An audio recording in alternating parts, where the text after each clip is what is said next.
मागल्या आठवड्यामध्ये आपण एक रील तयार केलेली होती फकीरचंद वंसत, आठवलं का?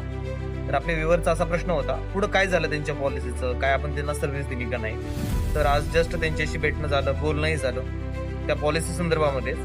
तर आपल्याकडे जो प्रीमियम आहे, आपल्याकडे जे फॅसिलिटी आहे, आपल्याकडचं जे ICU किंवा नेटवर्क हॉस्पिटल आहे, अदर ज्या सगळ्या गोष्टी आहेत त्या त्यांच्यासोबत ते सगळं बोलणं झालं.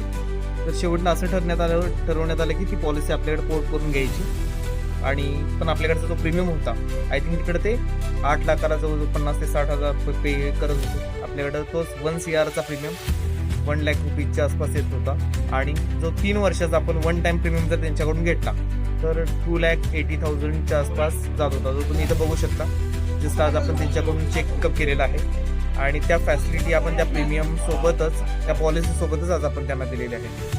शेवटी म्हणतात ना की निस्वार्थपणे जर तुम्ही एखाद्याची सेवा केली, एखाद्याला मदत केली, तर त्याचं फळ तुम्हाला नक्कीच चांगलं मिळेल. तुम्ही विचारही केला नव्हता, एक कस्टमर, एक क्लायंट ज्याची कधी ओळखही नाही आहे, फक्त एक कॉल आलेला होता, आपण त्याच्याकडे गेलेलो होतो, त्यांना ती जी फॅसिलिटी किंवा जी माहिती, इन्फॉर्मेशन हवी होती ती सगळी दिलेली होती.